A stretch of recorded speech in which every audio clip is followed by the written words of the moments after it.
하나님의 말씀 요한복음 6장 41절에 48절 말씀 우리 함께 교독하도록 하겠습니다. 요한복음 6장 41절에 48절 말씀입니다.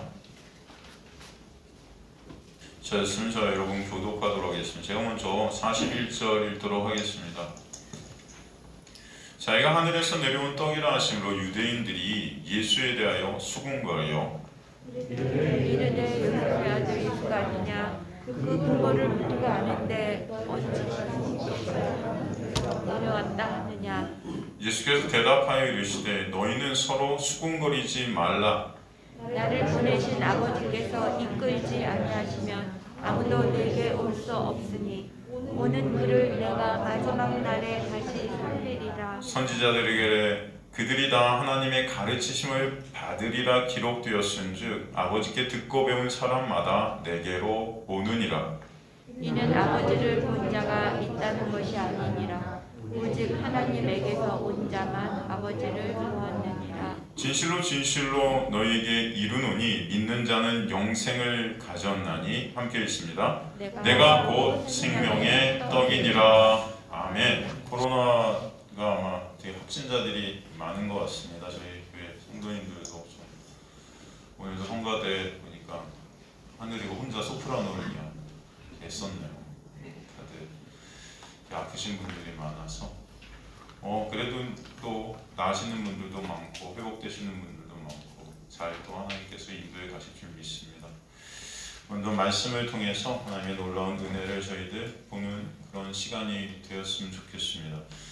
저번 시간에 요한복음 6장 35절에서 40절을 통해 예수께서 하늘에서 오신 생명의 떡 되심을 말씀하시면서 그러게 내게 오는 자는 결코 줄이지 않고 영원히 목마르지 않게 될 것을 말씀하셨죠. 그런데 문제는 인간 스스로의 인간 노력 능력으로는 의지로는 예수께 올 수가 있다 없다? 없다는 것이 문제입니다. 그렇다면 누가 예수께 갈 수 있는가? 하나님 아버지께서 예수께 인도해 주시는 자, 하나님 아버지께서 예수께로 보내시는 자만 예수께 올 수 있다. 우리는 말씀을 나눴죠. 그러니까 우리가 예수를 믿게 된 것은 전적인 하나님의 역사이고 하나님의 은혜임을 말씀을 통해서 우리는 보게 되는 것입니다. 그렇게 주님은 은혜에 대해서 설명해 주시고 당신께서 생명을 주시는 생명의 떡임을 우리에게 설명해 주셨는데 오늘 본문을 보니까 유대인들이 또 어떻게 하고 있죠? 주님의 말씀에 대해서 수군거리고 있는 거예요. 그죠?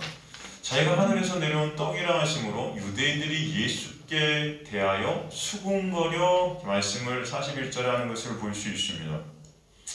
41절에 나오는 이 수군거리라는 단어, 이게 헬라어로 공비조라고 그래요. 공비조. 이 단어를 사실 우리가 수요일 날 금식에 대한 말씀을 나누면서 살펴봤었습니다. 항상 이렇게 수요일 말씀과 주일 말씀이 연결되는 것을 볼 수 있거든요. 수요일에 들으신 분들은 다시 한번 복습을 해주시고 못 들으신 분들을 위해서 사실 이 수군거리라는 이 공기조라는 단어를 조금 더 설명을 하고 넘어가도록 하겠습니다. 이 공기조라는 단어를 갖다 설명할 때 수요일날 누가복음 5장 27절에서 39절 말씀을 통해서 이것을 봤어요. 누가복음 5장 27절에서 39절의 내용이 뭐냐면은 레위라는 세리가 나오죠. 그 레위라는 세리가 예수 그리스도를 만나서 예수 그리스도를 따르게 되는 거예요. 그리고 천국 혼인잔치의 모습을 그 죄인들이 모여서 잔치집에서 음식을 나누는 모습으로 우리에게 보여주는 것을 볼 수 있었습니다. 근데 그때 바리새인들과 서기관들 그런 율법학자들이 나타나서 그들을 보면서 비방했었어요. 뭐라고 비방했죠? 우리는 이렇게 금식하고 있는데 지금 시대가 어떤 시대인데 우리가 열심히 이렇게 금식하고 있는데 니네 지금 뭐 하는 거니? 이렇게 떡 먹고 음식 나누고 이럴 수 있는 거야? 너희도 금식해야지 하면서 막 비방을 했던 모습이 나오거든요. 그때 비방이라는 단어 누가복음 5장 30절 보면은 바리새인과 그들의 서기관들이 그 제자들을 비방하여 이 비방하다가 오늘 수군거리다 똑같은 단어 공기조예요. 너희가 어찌하여 세리와 죄인과 함께 먹고 마시느냐? 지금 먹고 마시는 것은 사실은 예수 그리스도가 이 세리와 죄인들과 하나가 되었다는 가족됨을 갖다 우리에게 설명해 주시는 거거든요. 이 지금 누가복음 5장 20절 39절에 보면 레위라는 세리가 나오는데 이 세리는 죄인의 대표 아닙니까? 그 죄인의 대표인 세리가 예수 그리스도와 연합됨으로 말미암아 레위가 되게 되는 그 놀라운 은혜가 뭔지를 보여주시는 게 바로 이 말씀이에요. 레위는 어떤 뜻입니까? 하나됨, 연합됨 이런 뜻이 있지 않습니까? 그러니까 주님께서는 이 말씀을 통해서 죄인과 하나 되어 연합되어 그죠? 놀라운 구원의 역사를 보여주시는 거거든요. 그런데 거기에 지금 비방하는 자들이 나타나는 거예요. 비방하는 자들이. 이 비방, 수군거린 이 단어가 고린도전서 10장 10절에 보면 원망이라는 단어로 나왔죠. 어떤 사람들이 원망하다가 멸망시키는 자에게 멸망하였나니 너희는 그들과 같이 원망하지 말라. 여기서 원망이라는 단어도 공기조예요. 이 똑같은 헬라어를 계속 쓰고 있어요. 근데 내용만 한국말로 해석만 달라요. 수군거리다, 비방하다, 원망하다. 그런데 지금 고린도전서 10장 10절에 이 원망이라는 단어 앞에 나오는 9절, 8절, 7절에 나오는 내용이 뭐냐면은 출애굽해서 광야에서 주셨던 신령한 음식에 대한 내용이에요. 출애굽 광야 얘기죠. 그 신령한 음식이라는 것은 사실 신약의 누구를 예표하는 거였어요? 예수 그리스도를 예표하는 거였죠. 그런데 많은 사람들, 본문에 보니까 다수의 사람들, 이 다수라는 것은 헬라어 보니까 모든 사람, 거의 모든 사람들이 다 이 신령한 음식, 하늘로부터 부어지는 신령한 음식을 기뻐했다, 기뻐하지 않았다, 기뻐하지 않았대요. 그래서 이스라엘 광야 1세대들이 다 죽는 거 아닙니까? 그쵸? 그 원망과 불평 속에서 그들은 나 하나님께 원망하고 불평, 오늘도 또 만나주시는 거예요? 오늘 또 이런 거야? 사실 그 이스라엘 1세대의 모습이 저와 여러분의 모습 아니겠습니까? 그러니까 신령한 음식인 예수를 먹고 마시는 자들이어야 되는데 다 내 육을 위해서 그 음식을 달라는 그런 자들이었다는 거죠. 그것을 갖다 음식을 우상으로 먹는 자들이었다 말씀하고 있죠. 말씀을 예수 그리스도로 먹지 못하고 율법으로 먹을 때 오는 것이 바로 원망, 비방, 불평이라는 이 공기조라는 단어가 쓰이고 있어요. 그럼 만나라는 것을 예수로 보지 못하고 내 육을 위한 먹거리로 보기 때문에 이게 불평과 원망이 나오는 거예요.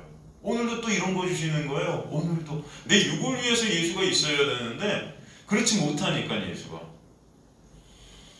쉬운 말로 말씀으로 예수를 먹지 못하는 데서 오는 것이 뭐다? 불평, 원망, 비방, 수군거림, 공기조예요. 이것이 바로 하나님의 자리에 앉아 신이 된 인간의 모습입니다. 여러분이 불평하고 원망하고 비방하고 그런 모습들이 다 뭐예요? 내가 하나님의 자리에 앉아있는 모습이라는 거예요. 이 공기조가 구약 히브리어로는 준이라는 단어를 써요. 준. 이거는 어떤 뜻이냐? 밤에 속해 있다라는 뜻이에요. 그래서 밤에 속해 있다. 그러니까 어둠 아래 속해 있다. 이 어둠이 뭘 의미했죠? 율법을 의미하기도 해요. 율법 안에 갇혀있는 자들, 이 세상이라는 어둠 속에 갇혀있는 자들은 어둠 속에서 아무것도 볼 수 없는 어둠만 볼 수 있는 자들이에요. 모든 것들을 다 어둠으로만 감지할 수밖에 없는 자들이라는 것입니다. 또 이 단어는 히브리어 아난이라는 히브리어도 써요. 아난, 이것은 잘못된 말을 하다라는 뜻이에요. 잘못된 말을 하다. 말씀을 잘못 전하는 거예요. 말씀을 예수 그리스도라는 진리로 전해야 되는데 다 뭐예요? 이거 해, 저거 해, 이거 해야 돼, 그래야 천국가 율법으로 전한다는 것입니다. 이걸 뭐예요? 아난. 이걸 공비조, 불평하다. 그렇게 될 때 불평, 원망 이런 것들이 나오는 거예요. 율법으로 모든 것들을 전할 때 그 율법을 행한 그 나, 그 의를 써서 그 의로 살아갈 때 하나님 앞에 결국 원망하고 불평할 수밖에 없는 자가 되는 거예요. 내가 원하는 거 왜 안 이루어주시는 거죠? 내가 원하는 거 달라는 거죠. 그리고 그 자기가 쌓은 의로 다른 사람을 비방하고 헐뜯고, 그죠? 넌 왜 이거밖에 못해? 이러는 우리의 모습들. 잘못된 말을 하다. 바로 아난, 진리로 예수를 전해야 하는 말씀을 율법으로 전해줄 때 이런 현상들이 벌어진다는 것입니다. 이거 해, 저거 해. 하나님의 말씀을 율법으로 보면 수고하고 무거운 짐을 지고 가는 지고 가다가 반드시 하나님께 원망, 불평, 비방하는 자들이 되는 그런 모습들을 보이는 것이죠. 거기에는 감사와 기쁨이 있을까요? 없을까요? 없죠. 그러기에 주님은 비방하고 있는 그들에게 내가 온 것은 죄인을 회개시키러 온 거야, 이렇게 말씀하시는 거예요.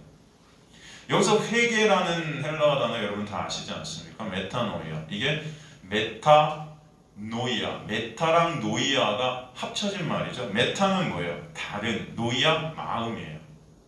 그러니까 회개라는 것은 여러분 회개하세요 막 우리 예전에 교회에서 회개하십시오. 이것은 뭐예요? 다른 마음을 갖는 거예요. 여러분 한번 생각해 보세요. 그런데 여러분 우리는 회개라는 것도 율법적으로 바라봅니다. 회개 그러면은 내가 잘못한 거 그냥 고백하면은 회개된 것 같아. 하나님 저 이거 잘못했어요. 그거 회개한 거야. 이런 게 아니에요. 회개는 사실 메타노야, 가던 길을 돌이키는 것인데 이것은 근본적으로 어떤 뜻이냐면 다른 마음을 갖게 되다. 그럼 생각해 보세요. 여러분이 마음속에 다른 마음을 갖게 되는 것, 이게 여러분의 힘과 노력으로 쉽게 될까요? 다른 마음, 새로운 마음. 이건 인간의 힘으로 안 되는 거예요. 그래서 회개라는 것은 하나님의 은혜지 여러분이 하는 게 아니에요. 그죠? 구원의 역사를 갖다가 그래서 구약에 보면은 뭐라고 해요? 새 마음을 우리에게 부어주신다는 표현들을 계속 에스겔서 예레미야서를 통해서 계속 주시는 거예요. 우리 안에 새 마음을 주신다, 새 신을 주신다, 새 영을 주신다. 우리 안에 성령이 올 때만 가능하다. 그죠? 그렇게 우리 마음이 새롭게 될 때 우리 관점이 달라지는 거예요. 우리 눈이 다 바뀌는 것입니다. 말씀을 율법으로 더 이상 보는 자들이 아니고 말씀을 이제 예수라는 더한 은혜로 보는 자들이 되는 거예요. 마음이 바뀔 때 여러분. 우리 안에 성령이 오시면 그래서 이 말씀을 통해서 누굴 보게 하세요? 예수를 보게 하시는 거예요. 죄가 뭔지, 의가 뭔지 다 다른 관점을 갖게 하시는 거예요. 우리가 생각하는 어떤 도덕 윤리적인 그런 죄들이 아니라 죄는 뭐예요? 이제 예수 믿지 않는 게 죄. 의는 뭐예요? 우리가 생각하는 정의 이런 것이 아니고 진짜 의는 예수 그리스도만 의. 다른 마음, 다른 생각, 다른 관점, 이것들을 우리 안에 품게 하시는 게 누구의 역사다? 성령의 역사. 이걸 메타노이아, 회개를 하는 거예요. 누가복음서 15장에 보면 여러분 잃어버린 양, 드라크마 그런 얘기들, 비유들이 계속 쫙 흐르는데 잃어버린 양을 갖다 목 잡아갖고 찾아서 어깨에 메고 돌아서 잔치를 열면서 뭐라 그래요? 내가 이 한 마리 잃어버린 양을 갖다 업어서 와갖고 잔치 벌이는데 얘가 회개했다 그랬단 말이에요. 잃어버린 양은 그냥 눈이 멀어서 갈 길로 갔을 뿐이에요. 가서 목자가 업어서 와서 잔치 벌어주면서 얘가 회개했대요. 이 회개한 이 양 때문에 내가 기뻐해서 잔치한대요. 이 회개라는 것은 그래서 누가 하시는 것이다? 하나님께서 우리에게 베풀어 주시는 은혜라는 것을 보여주시는 거죠. 회개는 율법 안에서 행위가 근간이 되는 마음이 예수 그리스도라는 은혜 안에서 예수를 보게 되는 마음의 변화 가운데 오는 모든 것의 시선, 관점의 변화예요. 그렇기 때문에 진정 회개가 우리 안에 이루어지게 되면 이런 금식, 수요일날 살폈던 금식도 용서, 이런 것들이 인간의 행위로 더 이상 보이는 것이 아니고 뭐예요? 예수 그리스도의 은혜로 보이게 되는 거예요. 여러분 보통 용서하라면 우리 뭐예요? 원수까지도 용서해라. 내 이웃을 내 마음같이 사랑해야지, 용서해야지. 다 뭐예요? 우리 어떤 행위로 우린 간단 말이죠. 그죠? 근데 우리 안에 새 마음을 갖게 되면 그 용서 우리가 할 수 있어요? 없어요? 할 수 없는 우리의 모습을 보게 되는 거죠. 그럼 용서는 누구만 하시는 거예요? 예수 그리스도만 십자가에서 이루신 그 역사, 바로 용서라는 것을 알게 되는 거고, 용서라는 단어를 통해서 우리는 누구를 보게 되는 거예요? 예수를 보게 되는 거예요. 이게 하나님께서 우리 안에 부어주시는 새 마음의 역사라는 거죠. 금식도 마찬가지죠. 그래서 저번 시간에도 금식의 정의, 그죠? 여러분 우리 살폈었잖아요. 금식이라는 게 뭐예요? 바로 예수 그리스도께서 우리에게 베풀어 주신 놀라운 은혜를 설명하는 단어가 금식이었다는 것을 우리는 볼 수 있었단 말이죠. 그러니까 회개라는 것은 율법 안에 있었던 우리를 은혜 안으로 옮겨주시는 역사예요. 그럴 때 우리 모든 관점과 생각들이 변하게 되는 하나님의 놀라운 은혜죠. 그 놀라운 역사가 여러분에게 있게 되기를 간절히 소망합니다. 그럴 때 우리 안에서 비방하고 수군거리고 하는 이런 원망 불평들이 사라지게 되는 놀라운 은혜가 있게 하실 것이다. 이 회개도 그래서 율법 안에 있는 인간들은 다 행위로 보는 거예요. 내가 회개했으니까 떳떳해하는 우리의 모습. 회개라는 것도 그래서 세례라는 것도 사람들은 딱 행위로 내 의 쌓는 것으로 나가는 것입니다. 그것을 죄라 그래요. 거기서 나온 것이 비방과 원망이었습니다. 오늘 본문에서 유대인들이 왜 수군거리고 있어요? 예수가 자신들이 원하는 육적인 떡은 안 주고, 즉 자신들의 욕구를 채워주지 않고 자신 하늘에서 내려온 떡이라고 말씀해 주는 게 이해가 안 되는 거예요. 지금 우리가 원하는 거나 좀 해주지, 지금 뭐야 저게, 수근수근 되는 거예요. 자기가 떡이야? 생명이야? 뭐 어쩌라고? 여전히 내가 신이 된 우상 숭배하는 그들의 죄가 수군거림으로 드러나죠. 이따 오후에 공부할 로마서 본문도 오늘 본문과 연결되어 있습니다. 출애굽해서 광야에 왔는데 자신들이 원하는 것을 주지 않는다고, 맨날 만나만 준다고 원망 불평하는 이스라엘의 모습이 오늘 본문의 유대인들의 모습이고, 지금 그 광야는 바로 이 교회 아니겠습니까? 교회에 왔는데 내가 원하는 거 해주시지 않고, 왜 하나님 그냥 오늘도 그 십자가 얘기만 해주세요. 이게 따지고 있는 우리의 모습들. 그게 바로 신이 된 자들의 모습, 수군거리는 우리의 모습입니다. 여러분, 교회에서 내 생각, 내 의견이 관철되지 않게 원망하고 불평하는 모습, 다 우리는 이 모습 안에 있어요. 우리 전체가, 저도 그렇고 여러분들도 그렇고 수군거리죠. 다. 내가 신이 된 왕이 된 내 자신의 주체가 내가 된 아담의 후예들은 모두 이 세상에서 내 유익, 내 가치, 내 자랑을 위해서 떡을 구하는 자들이에요. 이게 다 음행하고 우상 숭배한다, 이렇게 말씀하시는 것입니다. 그런 내 자신의 모습을 철저히 보게 되는 하나님의 은혜가 여러분에게 있게 되어서 하늘의 떡 대신 예수가 아니면 난 그저 먼지와 같은 죄인, 괴수임, 저주받은 자임의 자각이 있을 때만 예수로 진정 목마름을 해갈게 되는 저 여러분 되실 줄 믿습니다. 이것이 바로 회개의 역사이고 하나님의 은혜의 역사예요. 그래서 구약에서 보면 에스겔서 36절에 우리에게 맑은 물을 뿌려지는 역사를 일으켜주시겠다 하시는 거예요. 그래서 맑은 물이라는 것은 정결케 해주시는 물인데 그 생수 대신 예수 그리스도를 의미하는 것이죠. 그때 모든 더러운 것, 이 더러운 것이 즉 뭐래요? 우상숭배래요. 여러분, 성경에서 말하는 그 더러운 것이라는 것은 우상숭배, 내가 신이 된 거예요. 그것이 음행이라고 말씀해 주시죠. 그 말씀이라는 것을 율법으로, 썩을 양식으로 먹는 행위들. 그런데 주님의 놀라운 은혜로 새 마음, 새 생각, 새 관점, 말씀 전체가 예수라는 놀라운 은혜로 보여지게 되는 역사가 있게 하시는 것, 그게 바로 맑은 물로 우리를 부어주시는 놀라운 은혜죠. 그 은혜가 아니면 인간들은 다 수군거리는, 하나님께 원망 불평하는 자들이 될 수밖에 없다라는 것을 오늘 본문이 설명해 주시는 것입니다.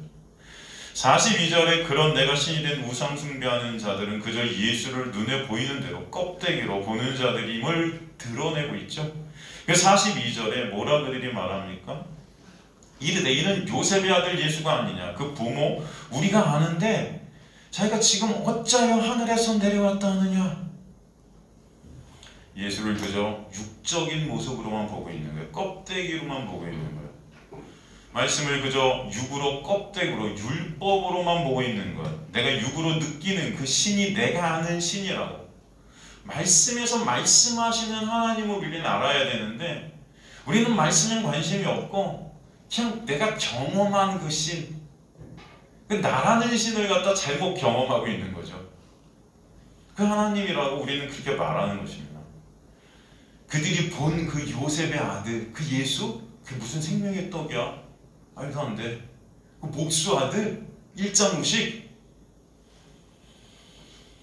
그럼 우리는 다 내 생각과 내 뜻을 이루어주는 예수만 신이라고 인정하고 싶은 자들이에요, 사실. 내가 만든 하나님. 그래서 보통 그런 말도 하잖아요. 내가 복음. 마가복음이 아니고 내가 복음.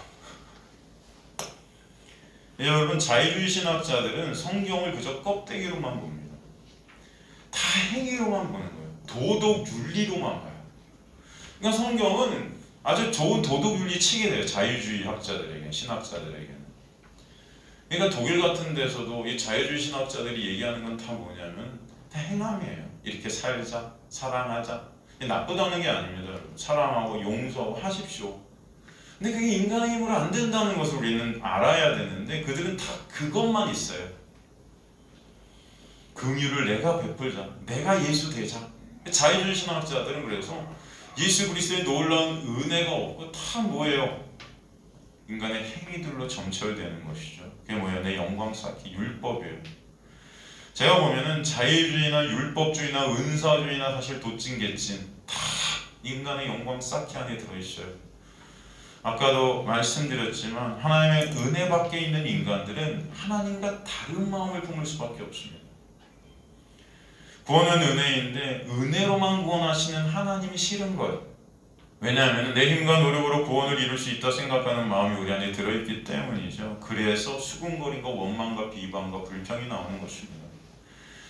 저와 여러분도 마찬가지예요. 우리 인간들도 마찬가지예요. 우리 살면서도 그런 일들이 많죠. 하나 되지 못하면 다 원망, 불평 이게 다 터져나오게 돼 있어요.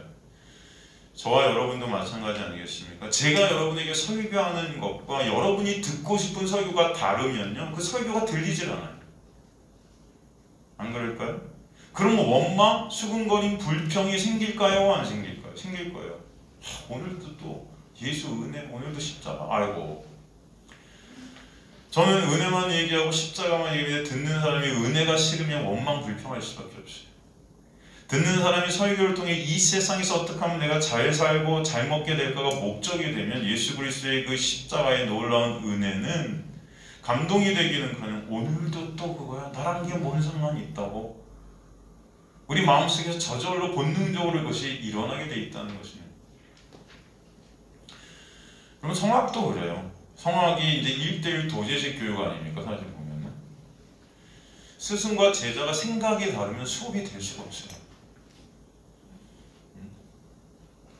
그럼 스승은 제자를 가릴 때 얘가 무대에 쓸 것을 갖다 바라보면서 가르칩니다. 그런데 생각이 다르면 무대에 쓰는 게 힘들어질 수밖에 없어요. 제자. 선생은 어떻게든 학생의 잘못된 것을 고쳐주는 것이 목적이에요. 그래서 무대에서 노래를 잘하게 해주는 게 목적이에요. 여기서 잘하는 게 아니에요. 내 앞에서 잘하는 게 아니죠. 그런데 만약에 제자는 선생님 앞에 그저 이 자리에서 칭찬받는 것이 목적이 된다면, 나를 자랑하는 것이 목적이 된다면 무대 실수 없는 거예요. 그러면은 매 순간순간이 원망 불평밖에 안 나는 거예요. 왜 선생님 나한테 내 이렇게 잘하는데 왜 이렇게 오늘도 칭찬 안 해주고. 예전에 어떤 유명한 성악가 교수가 있었어요. 이분 레슨은 딱 3마디만 했었어요. 3마디. 학생이 딱 오면은 딱 3마디 합니다. 왔어? 해봐. 좋아. 끝! 그럼 레슨이 딱 3마디로 끝나요. 우리나라의 대표적인 아주 유명한 성악가 분이셨는데 지금 은퇴하셨는데, 왜 그러셨냐면 이분이 연주가 많으셔갖고 레슨을 갖다 진짜 열심히 해주면 자기 목이 피곤해지니까 이 제자들한테 자기 테크닉을 안 주는 거예요. 자기 연주 때문에 항상 그냥 칭찬만 해줍니다. 칭찬만. 해봐. 좋아. 그래갖고 이분 제자들은 노래 잘하는 애들이 없었어요. 노래 잘. 그리고 잘하는 애들이 간혹 한두 명 있었는데 얘네들은 다른 선생님한테 갖고 몰래 레슨 받는 애들.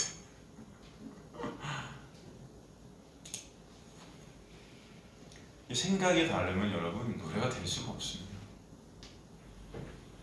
선생님 앞에서 노래할 때 연주하는 마음으로 연주하고 내 잘못된 것들이 교정되고 철저히 그런 나를 깨닫게 되고 알게 되는 과정을 통해 욕도 먹고 해야 무대에서 노래다운 노래가 되는 거예요. 그렇지 않겠습니까?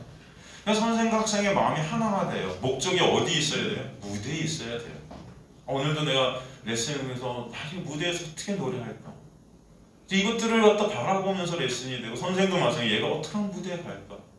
이 마음이 근데 달라지면은 여러분 레슨이 제대로 될 수가 없습니다. 마찬가지예요. 주님께서 여러분에게 주시려는 것이 있는데 우리가 주님께 원하는 것이 다르기 때문에 우리는 주님을 자꾸 떠나려 하는 거예요. 그렇지 않겠어요, 여러분? 선생이 주는 것과 제자가 받아먹으려는 게 다르면 제자는 선생님한테 남아있을 수가 없어요. 떠날 수밖에 없어요. 왜? 목적이 다르니까. 그렇기 때문에 지금 떡을 보고 주님을 쫓아오는 자들이 주님이 주시려는 것이 자신들이 원하는 것과 다름을 깨닫게 되니까 불평하기 시작하는 거고, 나중에 자신들의 필요를 채워주지 못하는 그 예수를 결국 어떻게 하죠? 십자가에 못 박아버리는 것입니다. 그럼 그들에게 주님은 43절에 너희는 서로 수군거리지 말라 말씀하세요. 이 말씀의 의미가 뭐예요? 너희가 진정 먹어야 할 것이 무엇인지를 알고 그 생명의 떡을 먹게 되면 수군거림이란 게 없어질 텐데 라고 말씀하세요. 너희는 너희 자신에 대해서 알지도 못하기 때문에 수군거릴 수밖에 없는 자들이라는 것입니다. 수군거릴 수밖에 없는 자들이 하나님의 은혜를 모르는 자들임을 말씀해 주시는 거예요. 그러므로 하나님의 은혜를 아는 자들이 되길 원하시는 거죠. 그러니까 하나님의 은혜가 그런데 하나님께서 이끌지 아니하시면 가망 없는 자들이 인간이기 때문에 43절에 수군거리지 말라 하시고 44절에 다시 한번 하나님의 은혜가 아니면 가망 없는 우리의 모습을 보게 하십니다. 그래서 주님은 다시 강조하셔서 44절에 뭐라고 그러세요? 나를 보내신 아버지께서 이끌지 아니하시면 아무도 내게 올 수 없으니 오는 그를 내가 마지막 날에 다시 살리리라. 여기서 이끌지 아니하시면 이끌다의 헬라어 헬퀴오라는 뜻이 강제로 끌어당기다예요. 어떻게 하다? 강제로 끌어당기다. 그냥 이끌다는 게 아니고 이거 굉장히 아주 하나님의 신적 주권적 단어입니다. 강제로 끌어잡다, 끌어당기다. 이 단어 안에는 저항할 수 없는 하나님의 이끄심을 뜻하는 그런 의미가 들어있습니다. 구원이라는 역사는요, 바로 하나님의 강권적인 잡아끄심이다. 뭐다? 구원은 하나님의 강권적인 잡아끄심, 이끄심이다. 그거는 100% 하나님의 놀라운 이끄심이 아니면 안 된다라는 것을 말씀해 주시는 거예요. 그래서 헬퀴오라는 헬라어를 여기다 딱 붙여놓고 있는 것입니다. 다른 말로 인간은 절대 스스로 예수께 올 수 있다 없다? 없다. 로마 3장 10절에 18절 보면은 기록된 바 의인은 없나니 하나도 없으며 깨닫는 자도 없고 하나님을 찾는 자도 없고 다 치우쳐 함께 무익하게 되고 선을 행하는 자는 없나니 하나도 없도다. 그들의 목구멍은 열린 무덤이요 그 혀로는 속임을 일삼으며 그 입술에는 독사의 독이 있고 그 입에는 저주와 악독이 가득하고 그 발은 피 흘리는데 빠른지라 파멸과 고생이 그 길에 있어 평강의 길을 알지 못하였고 그들의 눈앞에 하나님을 두려워함이 없느니라 함과 같으니라. 이게 바로 인간의 모습이라는 것입니다. 이런 인간이 어떻게 스스로 하나님께 올 수 있겠어요? 어떻게 스스로 예수께 갈 수 있겠어요? 하나님을 찾는 자도 없고, 그죠? 의인은 없나요? 하나도 없대요. 이게 우리의 모습이라는 것입니다. 예레미야 보면 만물보다 심히 부패하고 더러운 것이 사람의 마음이라. 그런 사람의 마음을 갖고 어떻게 우리가 예수께 갈 수 있겠습니까? 여러분, 기독교를 갖다 보통 어떤 종교라고 하죠? 계시의 종교라고 해요. 계시. 여러분, 계시라는 뜻이 무엇입니까? 하나님께서 우리 눈을 열어주시고 귀를 열어주셔야 하나님을 알 수 있게 된다는 게 계시예요. 그죠? 믿음이라는 것은 절대적으로 하나님께서 여러분에게 주시지 않으면 안 되는 것임을 말씀해 주시는 것입니다. 우리가 이 자리에서 말씀으로 예수의 은혜를 보고 나누고 있는 이 놀라운 은혜가 바로 하나님의 강권적 이끄심의 역사임을 아시길 바랍니다. 그래서 여러분, 사실 말씀을 통해서 우리가 매 순간 예수를 바라보게 되는 것이 여러분 아무것도 아닌 것 같이 생각될 수도 있겠지만 오늘도 또 우리는 당연히 말씀을 통해 예수를 보겠지, 아무것도 아닌 것 같지만 여러분 이것은 정말로 놀라운 하나님의 은혜이고 여기에 대해서 여러분이 진정 감사와 기쁨이 있게 되길 간절히 소망합니다. 그들이 예수를 생명의 떡으로 보지 못하는 것, 그건 당연한 거예요. 여러분, 이 세상 죄로 죽은 인간들은 말씀을 통해 예수를 못 봅니다. 다 행위로 보지. 이거 지켜서 천국 가려고 그러지. 그러니까 수군거리는 거예요. 내가 생명의 떡이고 날 먹지 않으면 안 된다 하니까 수군거리는 거예요. 저와 여러분도 사실 그런 자들이었는데 하나님의 은혜로 예수가 진정 하늘로부터 온 생명의 떡임이 믿어지게 되었다면 이것이 놀라운 하나님의 복임을 아시길 간절히 소망합니다. 많은 사람들, 아니 교인들이 예수를 말로는 믿는다면서도 사실 감사와 기쁨이 없죠. 야, 하루 종일 일요일날 오면은 아침부터 저녁까지 쭉 노동만 하다가 그냥 쓰러지고 월요일부터 다시 일주일 동안 노동하고 또 교회는 더 심한 노동하고 그러다 인생 가잖아요. 거기 진짜 기쁨과 감사가 있는가? 감사와 기쁨이. 그렇기 때문에 매번 그냥 수군거리는 거예요. 불평하고 원망하고 이놈의 교회는 도대체 뭐 이렇게 하는 게 많아? 이러면서 뭘 이렇게 하라고 그러지? 그것도 함으로 예수께서 내가 원하는 걸 해주시겠지, 그런 기대감 가운데 하나님과 그냥 거래하는 우리의 모습들이 얼마나 많습니까? 그저 예수를 자신의 육을 위한 도구 정도로 보고 있기 때문에 이게 바로 믿음 없음이거든요. 다 종교생활만 하고 있는 거예요. 종교생활. 이런 자들이 저와 여러분이었는데 주님은 오늘도 말씀의 씨를 떨어뜨려 주셔서 가시떨기, 길가, 돌짝바 같은 그 나라는 그 흙을 개간시켜 주시는 것입니다. 우리의 권이 그래서 썩어질 씨로 된 것이 아니고 썩지 아니할 씨로 된 것이니 뭐예요? 항상 있고 살아있는 하나님의 말씀으로 된 것이다. 그 말씀이 뭐예요? 예수라는 씨예요. 우리 안에 예수 즉 성령이 뚫고 들어오셔야만 저 여러분이 진정 말씀으로 예수 그리스도의 놀라운 은혜를 아는 자들이 될 줄로 믿습니다. 그렇게 성령이 우리 안에 오시면 주님께 갈 수 없는 죄로 죽은 무능력하고 무가치한 존재인 나임을, 내가 없음임을 절감케 하십니다.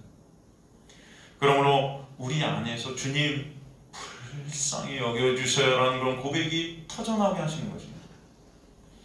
여러분, 불쌍히 여겨달라는 걸 인간들은 싫어해요. 누가 다른 사람, 여러분이 다른 사람을 불쌍하게 생각하는 건 우린 좋아하지만 내가 그 사람 앞에 가고 나 좀 불쌍히 여겨주세요 라는 건 싫어해요. 인간들은 자존심 상해합니다. 그죠? 하나님 앞에서도 우리는 주님 불쌍히 여겨주세요는 고백하기 싫어합니다. 주님 저 잘했죠? 이 정도면 괜찮죠? 라고 하고 싶어해요. 인간들은. 그런데 우리의 실존을 진짜 알 때 우리는 하나님 앞에 어떤 고백이 있게 돼요? 주님 저를 불쌍히 여겨주세요. 주님의 그 긍휼하심이 아니면, 그 은혜가 아니면 저는 존재할 수 없는 자 맞습니다. 내가 거짓임을 알게 되고 그때 맨손으로 빈손으로 나가 오직 십자가만을 붙잡게 하시는 은혜가 있게 될 줄로 믿습니다. 이것이 하나님의 강권적 이끄심이라 하시는 거예요. 그렇게 예수를 믿게 되는 역사가 있게 하시는 것은 뭐예요? 예수 그리스도의 놀라운 은혜, 하나님의 놀라운 역사입니다. 그 예수가 믿어지는 분들은 진정 기쁨과 감사가 있게 될 줄로 믿습니다. 내 행위가 아닌 예수께서 하신 그 역사 가운데 이제는 모든 것을 예수께서 책임져 주시니 너무나 감사한 거예요. 여러분, 인생들이 왜 불쌍한지 아세요? 내 인생은 나의 것이라고 하니까 불쌍한 거예요. 그 나의 것된 인생은 내가 책임져야 되거든요. 여러분 생각해보면 여러분 인생 여러분이 책임져고 가시는 이 인생길이 수고하고 힘들고 어렵죠? 그죠? 고통스럽죠?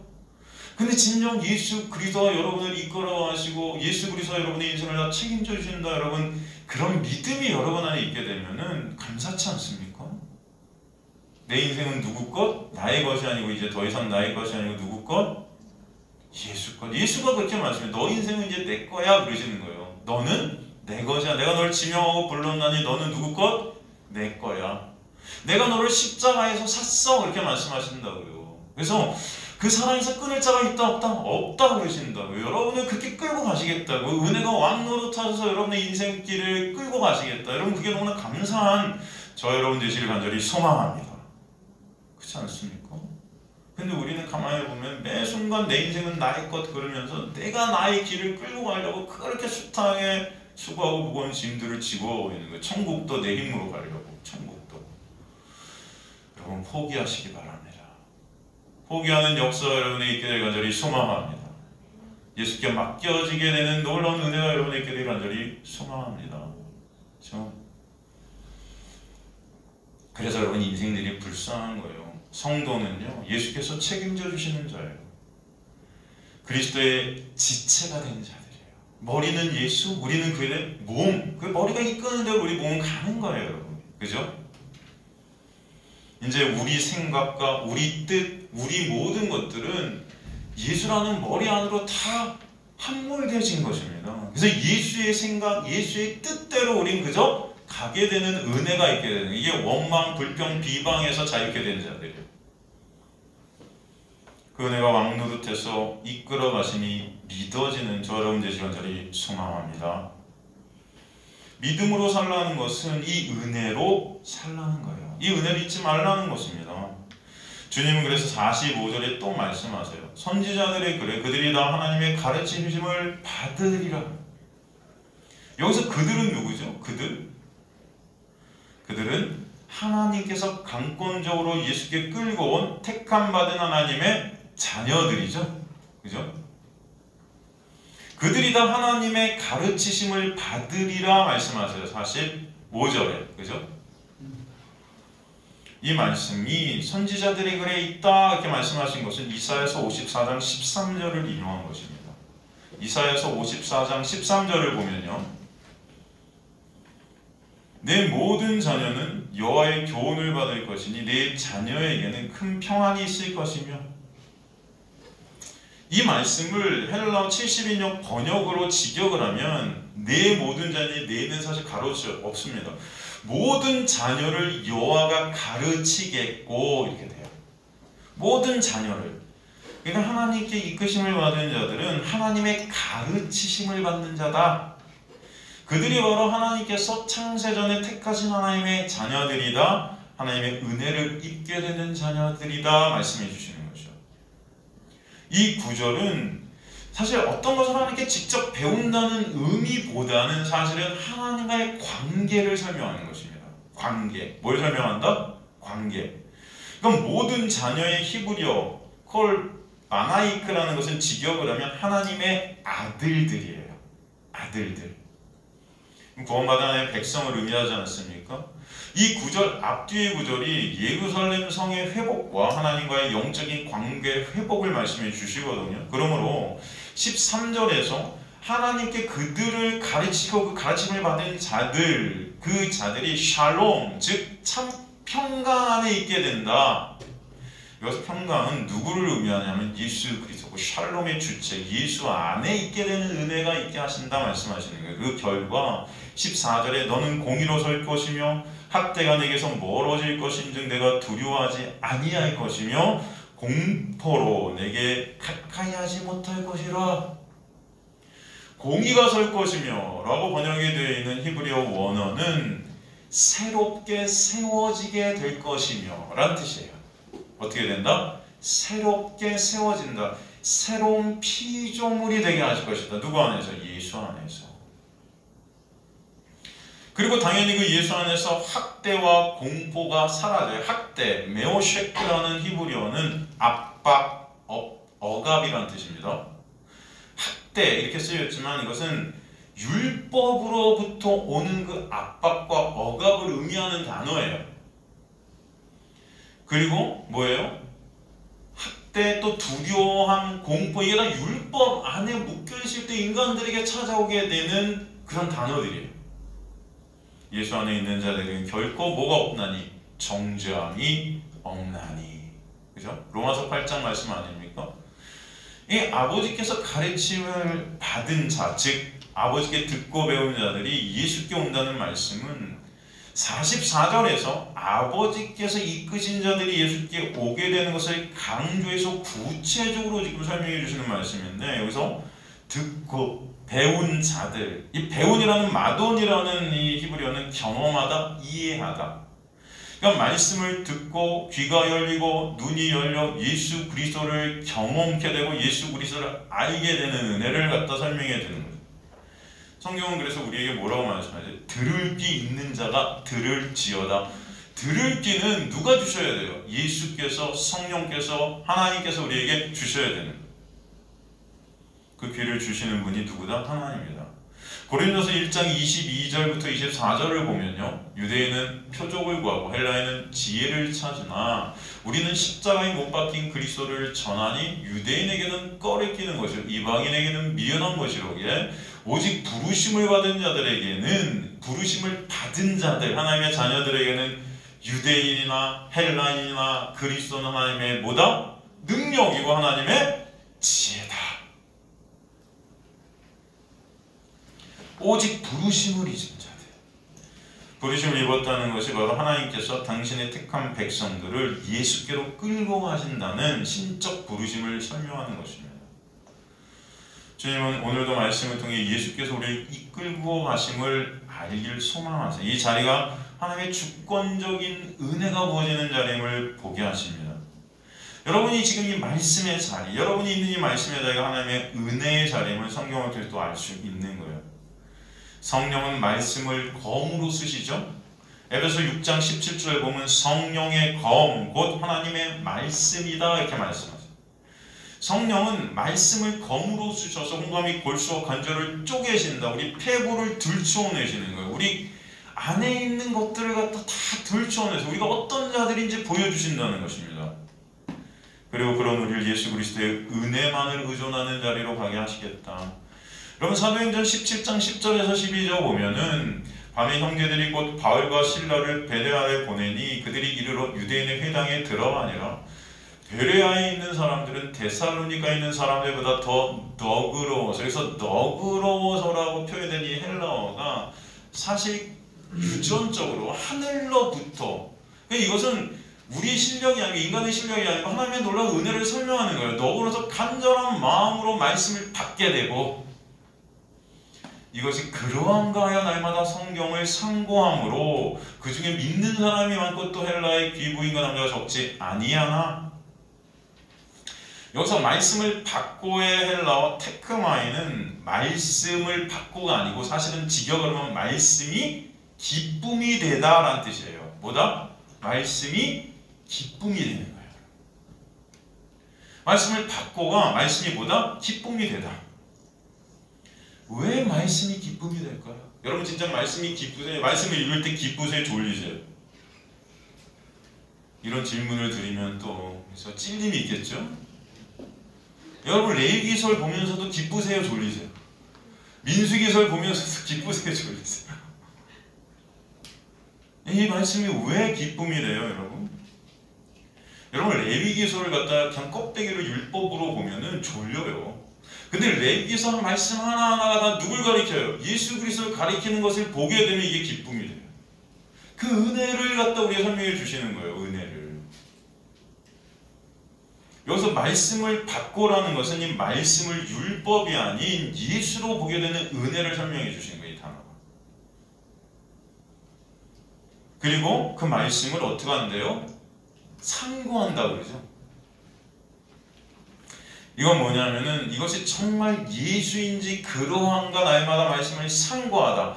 아니크리노라는 갖다 헬라어를 쓰는데 이거는 검사하다, 조사하다, 분별하다. 매 순간 말씀을 보고 조사하고 검사하고 분별하는 일이 있게 되는 거예요. 뭐로? 이것이 예수인가? 아시겠습니까, 여러분? 오늘도 저 여러분이 말씀을 통해서 이것이 예수인가 검사케 하시고 분별케 하시고 조사케 하시는 은혜가 여기 있길 간절히 소망합니다. 제가 여러분 설교 준비하는 건 간단해요. 제 설교는 여러분이 보기도 간단하시겠지만 저도 간단해요. 저는 일주일 내내 말씀을 보면서 말씀으로 예수를 갖다가 분별해내고 조사해내고 그죠? 검사해요. 그거 적어오는 거예요. 이게 예수인가? 왜 이게 예수인가? 헬라어 언어 보면서 아 이게 예수구나. 오늘도 이 말씀이 예수를 갖다 뜻하는 거네. 항상 여기 초점이 가 있는 것입니다. 이해가 되십니까? 이게 바로 오늘 이 베레아인들이 한 거예요, 여러분. 그들이 하나님의 놀라운 은혜가 있으니까 말씀을 받고 말씀이 기뻐지고 여러분 말씀을 율법으로 보게 되면 말씀은 절대 기쁘지 않아요. 이것은 의무가 되고 힘든 거예요. 이거 볼 때 이거 못하는 이거 또 의의 삼고 이 말씀 전체가 예수 그리스도가 하나님의 은혜임을 분별케 하시는 역사가 여러분에게 있게 될 간절히 소망합니다.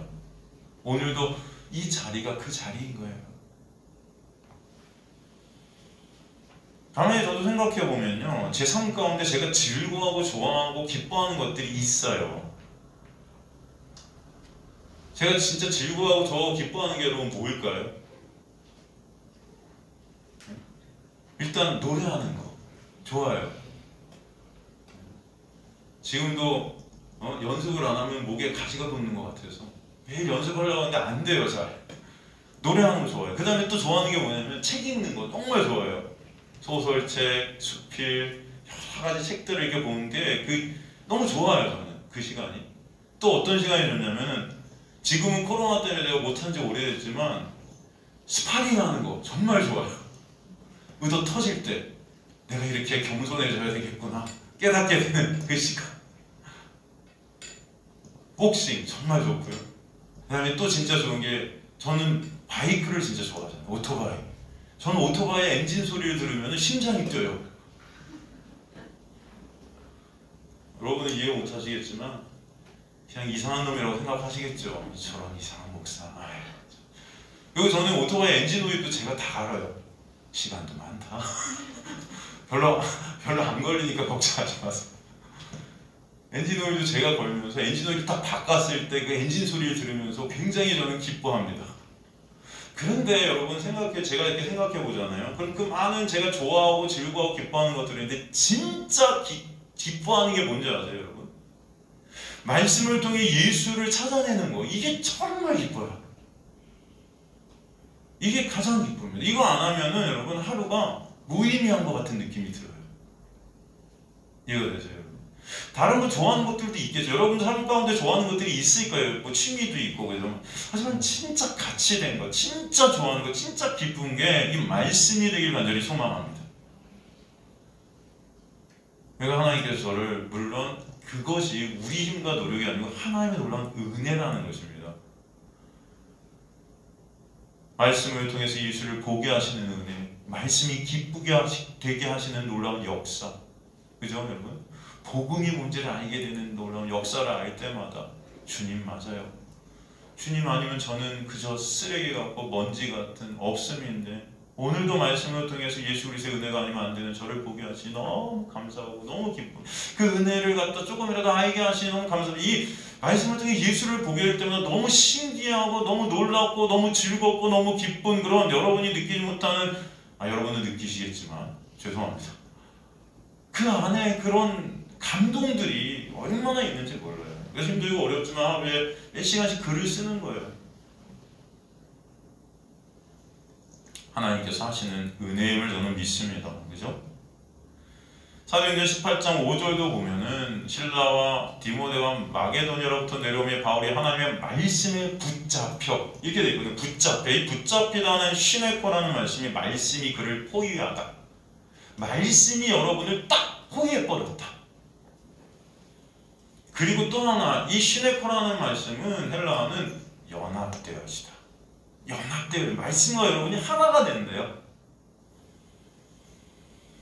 말씀에 붙잡히게 되면 어떤 현상이 일어나냐, 바울이 하나님의 말씀에 붙잡혀 유대인들에게 예수를 그리스도라 밝히 증언하니, 말씀과 연합이 되면 말씀으로 누굴 증거하게 돼요?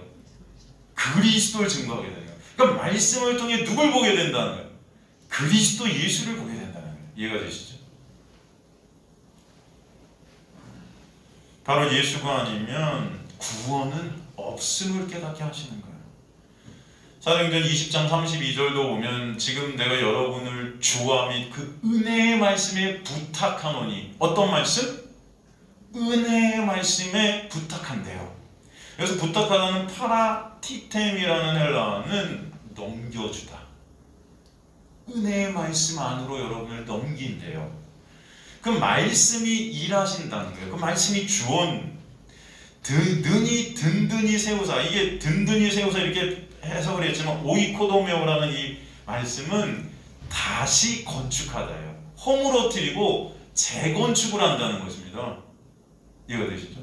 예수 안에서 우리는 내 육이 삭제되어지고 새로운 피조물로 재건축되는 놀라운 역사를 일으키는 게 말씀의 역사다. 로마서 10장 17절에 보면은 그러므로 믿음은 들음에서 나와 들음은 그리스도의 말씀. 그냥 말씀이라고 안 하죠. 율법의 말씀, 하나님의 말씀이 아니고 어떤 말씀? 그리스도의 말씀. 믿음이 우리에게 오게 되는 것은 들음인데 그 들음은 막힌 길을 열어주셔서 율법의 말씀을 그리스도의 말씀으로 듣게 해주실 때 믿음이라는 선물이 떨어진 역사인 거예요. 그러기에 말씀 앞에 그리스도가 붙습니다. 갈라디아 3장 16절 보면은 이 약속들이라는 건 이게 뭐냐면 구약 신약 전체 성경을 말하는 거예요. 아브라함과 그 자손에게 말씀하신 것이 여럿을 가리켜 자손이라 하지 아니하고 오직 한 사람을 가리켜 네 자손이라 하셨으니 곧 그리스도라. 그러니까 이 약속들이 결국 누구를 보라고 주신 것인가? 예수 그리스도를 보라고 주신 거야 라고 말하는 거예요. 이게. 그러므로 46절이 그 말씀으로 예수를 보게 되는 은혜를 다시 한번 설명해 주시죠. 이는 아버지를 본 자가 있다는 것이 아니니라 오직 하나님에게서 온 자만 아버지를 보았느니라. 이게 무슨 말씀이에요, 여러분?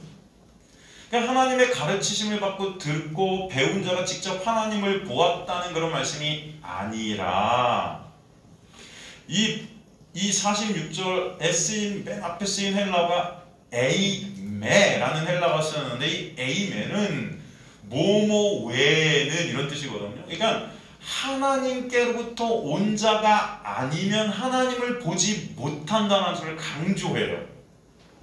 여러분 하나님께로부터 온 자가 아니면 하나님을 보지 못한 것을 강조한다는 것은 결국 누구를 지금 지칭해서 말하는 거냐면은 예수 그리스도를 지칭해서 말하는 것입니다.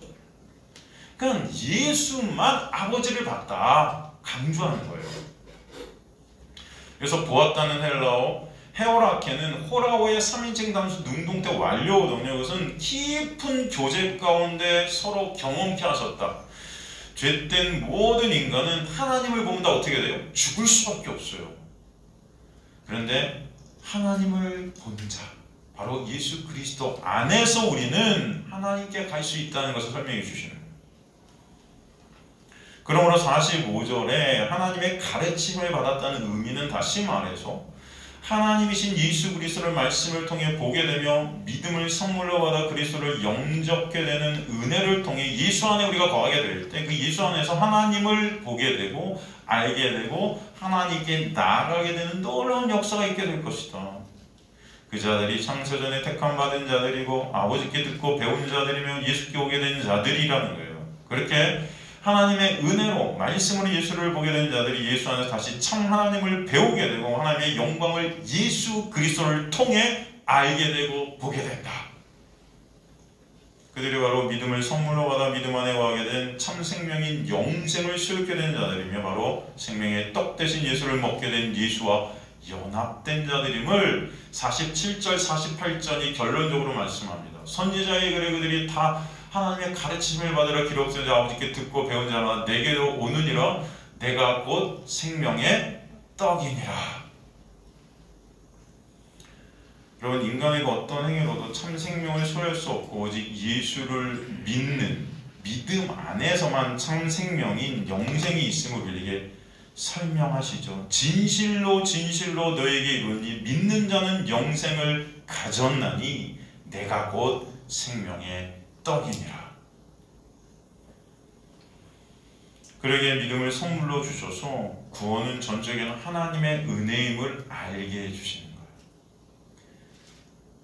그래서 성경은 너희와 너희 아닌 자들을 가르고 있지 않습니까? 마태복음 13장 11절 보면 대답하여 이르시되 천국의 비밀을 아는 것이 천국의 비밀이 뭐예요? 예수 그리스도죠. 그 예수 그리스도를 알게 되는 것이 너희에게는 허락되었으나 그들에게는 아니 되었나니. 여기서 너희는 바로 하나님께서 예수께로 이끄시는 자들이죠.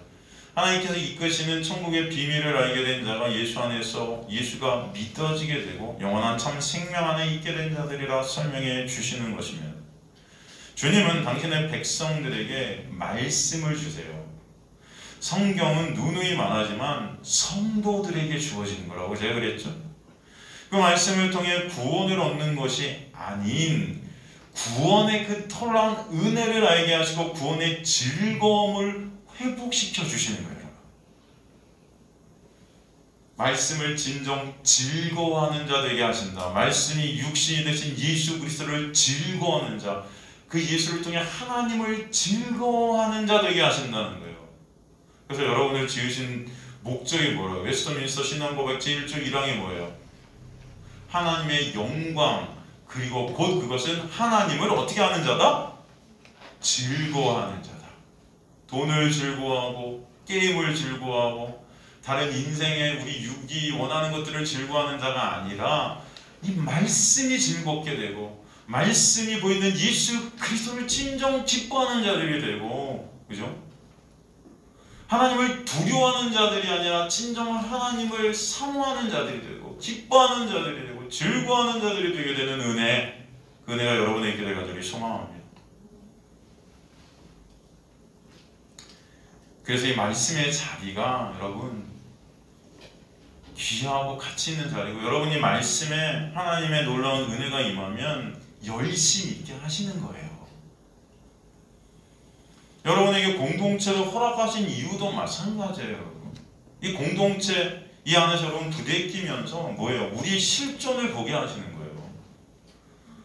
내 잘남을 증거하라는 게 아닙니다. 이 공동체가 내 자랑을 위해 있는 게 아니에요. 여러분 집에서 여러분 혼자 계시잖아요. 그러면 인간들은 다 착각해요. 내가 괜찮은 줄 알고.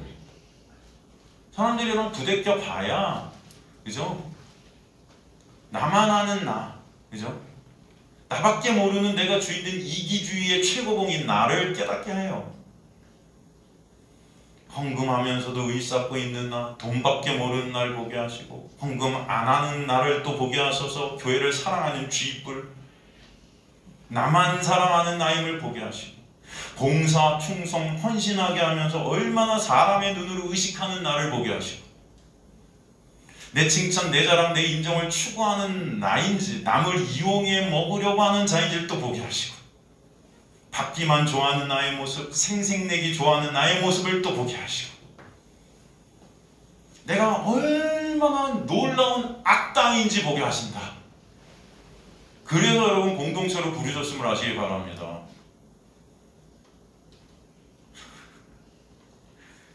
맨날 불평, 원망, 비방, 이제 악당인 나를 보게 하기 위해서 이제 좋다, 할렐루야. 하나님의 놀라운 은혜는 여러분 이곳으로 부르셔서 여러분의 실존을 보게, 말씀을 통해 보게 하시고, 여러분 그럴 때 진정 여러분 안에 어떤 마음이 들까요? 주님 저를 불쌍히 여겨주세요. 통회하는 마음이 돼요. 주님께서 뭐라고 해요? 내가 제사를 원치 않고 상한 마음을 원한다. 이게 예배다 그러신단 말이에요. 예수가 아니면 정말 거짓 나를 보게 하시는 거짓. 그래서 여러분 십자가의 은혜만을 붙잡게 하시는 역사가 있게 됨을 믿습니다. 주님은 오늘도 말씀을 통해 이 공동체를 통해 삶을 통해 외지 예수의 은혜가 아니면 우리는 없음인지를 알게 하시는 거예요. 진정 저와 여러분이 하나님의 놀라운 은혜로 예수를 즐거워하는 자들, 예수만 찬송케 되는 자리, 그 자리에서 내가 부인되어지는 자리, 그죠?